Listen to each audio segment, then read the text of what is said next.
Mugencha leero bakijambiya abagguse mu Kampala baminisita bayisizza ekya Museveni Abamerika eby'okugyamu embuto bibazuuzumbye emitwe.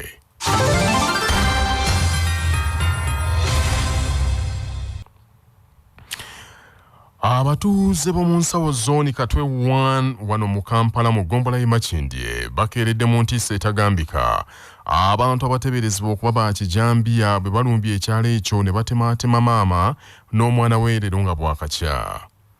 Obulumbaganyi buno bubaddewo ssaawa nga 11 awo obudde nga busaasaana era abatemu bwe bamaze okutta maama n'omwana bataddewo kakola tondeka nyuma nga tebalina kintu kyonna kye batutte. Omutuuze omu mu kitundu ekyo agambye nti abazigu bano basanze maama ne muwala we nga booza engoye ku makyoko kwe kubasanjaga. Kyala ne muwala we ku makya balumbiddwa abantu batategerekese. Kyala bamutema n'ayisibwa bubi n'omwana bamutema n'ayisibwa bubi. Naye okuva ku ssaawa nga 12 twakubidde dda poliisi tewali kuyambibwa kwonna kuliwo. Teberezebwa okuba nti omukyala abadde akedde ku ssaawa nga 11 ng'ali mu kwoza ngoye. Ndowooza abazigu ne babalumba mu mbeera bw'etyo. Jjukira buli muntu atya okumukwatako, buli muntu atya okuyamba nga bw'obimanyi. Kati tuli mu mbeera twemagaza bwemagaza tukubidde bekikwatako ab'amateeka okujja okuyamba. Embeera bwetyo bwefaanana mu kitundu eky'omu Nsuwa zooni Katwe 1 mu ggombolola y'e Makindye. Poliisi oluvannyuma etuuse mu kifo ekyo neddusa abantu abo mu malwaliro nga n'okuyiga abatemu bwe kitegeeze nti kutandise. Amyuka omwogezi wa poliisi mu Kampala Emirana Afande Luko Yeesigira ayogeddeko ne CBS enkyaleero n'ategeeza nti batandise okunoonyereza ku nsonga eyo. Olukiiko lw'abaminisita Cabinet luyisizza bukolokole ekiteeso eky'omukulembeze w'eggwanga eky'okuggyawo eddembe ly'okuyimbula abasibe kakalu ka kkooti eri abo abavunaanibwa ejja Naggomola omuli egy'obutemu okujjula ebitannajja n'ogw'okulya mu nsi olukwe. Ensonda zitutegeezezza nti baminisita beevumbye enteeseganya ku kisaawe Kololo olunaku lw'eggulo ng'olukiiko olwadde lukubirizibwa Pulezidenti Yoweri Museveni kennyini. Wabula baminisita baayawukanyeeko katono n'ekiteeso kya pulezidenti eky'okumma kakalu eri abo abavunaanibwa egy'obubbi ne basaba kino kisooke kyekenneenyezebwe era baserewo babbi bangiri kyabo abalina okummibwa kakalu ka kkooti. Wiiki eno yennyini Pulezidenti Museveni bwe yabadde aggalawo olusirika lw'abaminisita yakinogaanyiza nti ababbi tebasaanye kuteebwa naddala abo abawutanya ensimbi z'omuwa omusolo. Intentional killing must be fully accounted for. There is no other way. This is our traditional system. So, to give bail or not, even in the capital offenses, okay, we saw it, but we didn't fight because we could have fought it. Because at least it was giving power to the judiciary to decide, as the CJ said, responsibly. But now, in no time, we are now being told that bail is a right. Really? Ensonda zitusunyizaako era nti abakulu basazeewo okusooka okusirikira ebikanyiziddwako mu lukiiko olwo okutuusa nga basisinkanya ababaka ba paalamenti ab'akabondo k'ekibiina ky'NRM.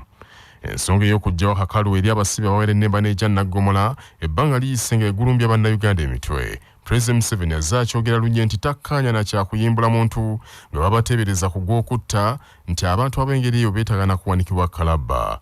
Wabula abalwanirizi b'eddembe ly'obuntu kino bakiwakanya n'esse kuwakanya yenna nga ne kkooti ebbanga liweze ng'eyanukula pulezidenti omusibe okuweebwa kakalu libeera ddembe lye. Ebyo nga bikyali bityo, minisita wa Kampala Hajat Minsa Kabanda akangudde ku ddoboozi alabudde abakulembeze b'obutale obw'omu Kampala abakyajja empooza ku basuubuzi ng'ate kino kyayimirizibwa omukulembeze w'eggwanga nti bali kamanye kuba kye bakola kikyamu nnyo. Minisita Kabanda okwogera bino kiddidde olunaku lw'eggulo amyuka RCC wa Kampala Hawandege okugoba Susan Kushaba ku bukulembeze bw'akatale ka St. Bali ku ddembe edda akayitibwa Ngowino olw'ebigambibwa nti abadde ng'ajja empooza ku basuubuzi mu ngeri enyoomoola n'okulengeza ekiragiro ky'omukulembeze w'eggwanga.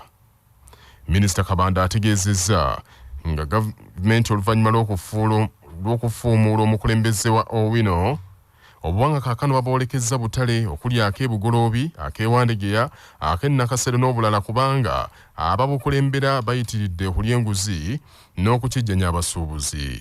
ate tekigenda kikola wano wokka tukikola mu butale buno bwa gavumenti okulaba nti obukulembeze obaddemu bitu bukyusa tuteekera kuba market masters bakule kuwa KCCA tugenda kutambulayo mu butale bwonna kyaffe nga gavumenti tulabe nti tuyamba omuntu wa wansi asookerwako tetugenda kuzza bukulembeze bukadde mu katale naye tugenda kuteekawo obukulembeze ate era obupya President agamba abantu kugenda kulya nguzi tagala abantu kugenda kubonyabonya abantu agamba abantu kuba abantu President ayagala mirembe naffe ensonga lwaki weetule tebeeyibaala bonna bajja kuvaamu tuteekemu abantu abatuufu bonna obutale bonna tutereze embeera y'abantu mu Kampala.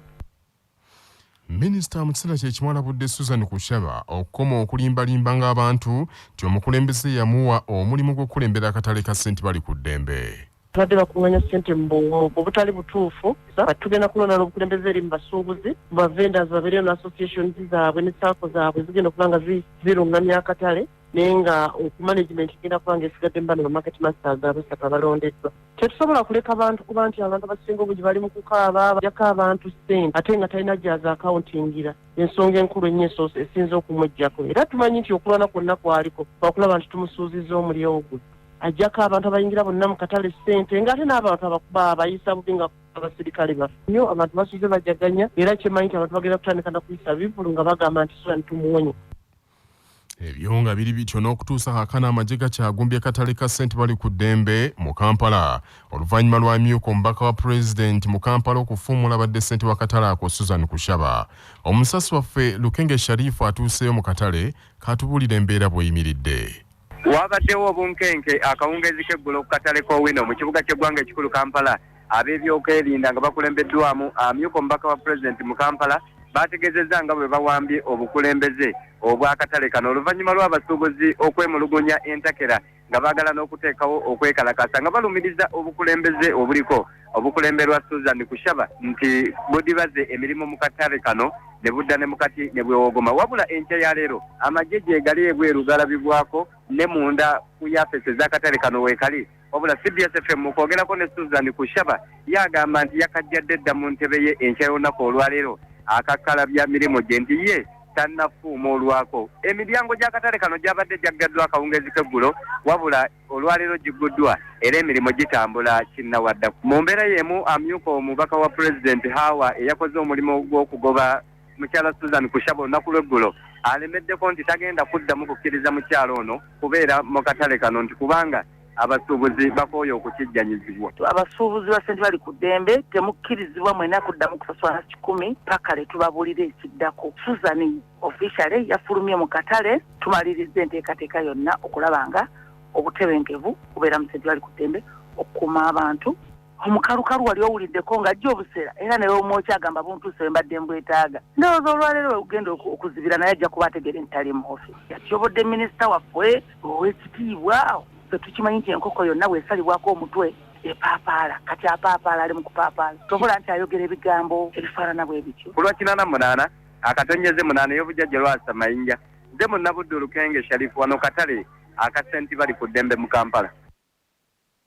Manya obuvuna obuddo obw'eddembe lyo tonyigirizibwa ddembe lyo ery'obwebange. Ddembe lyo akutuusibwako langi ya Global Paints langi esinga okunyiriza ate nga tekaddiwa erimbika eby'enjawulo saako Sahara Muchuzi Mix akanzaali akawembaazo obuwoomi obusukkulumu nga balina Sahara tangawizi tea amajaani agawa chaiwo eddekende wamu ne Everready Concentrate Feeds ekirungo ekikuza amangu n'okugejjesa enkoko ez'ennyama n'ez'amagi kuba ku ssimu 0759 31 47 Minisita ombeezi w'ebyettaka talina buyinza bugoba mukozi mu ofiisi nga munnamateeka Frederick Robert Kaule bw'annyonnyola. Minisita alina obuyinza obulagira omukozi yenna ayimirizibwe ku mulimu naye talina buyinza bumugoba mu ofiisi.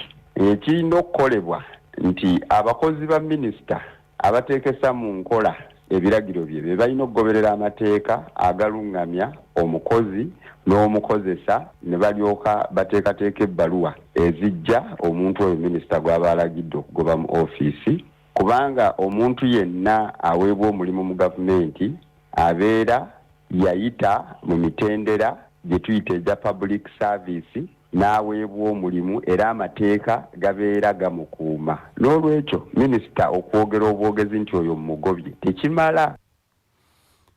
Abatuuze ku byalo Butayunja, Myanzi ne Kiyinda n'ebirala mu disitulikiti y'e Mubende, Mityana ne Kasanda bawabudde Minisita omubeezi w'eby'ettaka Sam Mayanja yeesonyera ddala okulumba obubaka bwa Buganda ng'ayita mu kukulemberamu enteekateeka y'okuggyawo ettaka lya Mayiro. Abatuuze mu bitundu ebyo babadde mu lusirika olwateekeddwa ekitongole kya Buganda Land Board ne Minisitule y'eby'ettaka nga bagamba nti ensangi zino entalo zengedde nnyo ku ttaka mu bitundu byabwe naye ng'omutawaana gwonna guva ku vulugu ali mu Minisitule y'eby'ettaka. Weesonyiwa ettaka lya Kabaka, weesonyiwa Obwakabaka. Bw'ona abanga tokoze ekyo, lwaki bakozesa Baganda okukyankalanyanga Buganda? N'olw'ensonga eyo tubasaba n'abakulembeze abalala yonna gye muli muveeyo mudduukirire omulanga gwa Ssaabasajja Kabaka ogw'okukuuma ettaka. Beesonyiwa ebira byaffe babimazeewo, Kajjonde yenna bamumazeewo wano e Busuubizi, yagattanga ebyalo 10 nga byonna bitugasa nga tutyabamu enko obwana bwaffe nga bugenda bukyalira ensiko. Bunaagendangawo abasajja mmwe muve ku bibira byaffe. Lyali ettaka erya Buganda Land Board erya Mayiro lyeddukanya, naye mu kaseera kano nayo balirumbye kubanga eryo ettaka tuba tuwa busuulu ne tubeerako, naye nettaka lye baagala okutuzaamu erya Freehold bajja na mmundu ekiro ne basengula ebyalo. N'olwekyo ffe twandisabye Minisita Mayanja ne banno bonna abakuli emabega beesonyiwa ettaka erya Mayiro mu Uganda yonna. Abatuuze mu bitundu ebyo basabye ekitongole kya Buganda Land Board kyongere okubangula abantu abali ku ttaka ly'Obwakabaka bannyonnyoke bulungi obuvunaanyizibwa bwabwe nga bwe bwakoze olunaku olw'eggulo. Amannya gange nze Kalungi George. Obubbi bw'ettaka butandikira ku ggombolola, poliisi ne Busemba, omulamuzi n'abutongoza, okugeza nti osanga ekyapa kya Freehold nga kiri ku Mayiro Land naye nga owa Freehold akutte ekifumu agenda okufumita owa Mayiro Land n'omubuuza Freehold wagifuna otya? Amanya gange nze Naddamba Aneti. Ebintu bingi nnyo ebiri ku ttaka buli budde bikyuka era nabo abakulu batulaze nti bikyuka. Mujjenga mu misomo mwongere okumanya kiki ekitambula. Mujja okubeera awo olabe bulabi nga bakusenguddewo. So buli lw'oba omanya ebigenda mu maaso, omanya abakulu boyina okwebuuzaako, nayongera n'okumanya gwe wennyini kiki oyina. Amawulire g'ebyemizannyo mu mawulire gaffe agacya Basafama. Ttiimu y'eggwanga ey'omuzannyo gwa cricket ya Cricket Cranes olwaleero etandika olutabaalo lwayo olw'okuvuganya mu mpaka za T20 World Cup Qualifiers mu kibuga Kigali ekya Rwanda ng'egenda kuggulawo ne Malawi. Mpaka zino zigenda kuzannyibwa okutuuka nga 23 omwezi guno ng'ensi zonna zirwana okukiikirira Ssemazinga wa Africa mu mpaka z'ensi yonna eza T20 World Cup eziribeera mu Australia omwaka ogujja 2022. Cricket Cranes mu mpaka zino eri mu kibinja ane Ghana, Rwanda, Lesotho, Malawi, Seychelles ne Eswatini. Ttiimu eneekulembera ekibinja yakwegatta ku Nigeria ne Kenya abaayitawo okutuuka mu luzannya olw'akamalirizo okulonda kaana akiikirira Africa mu mpaka ez'omwaka ogujja.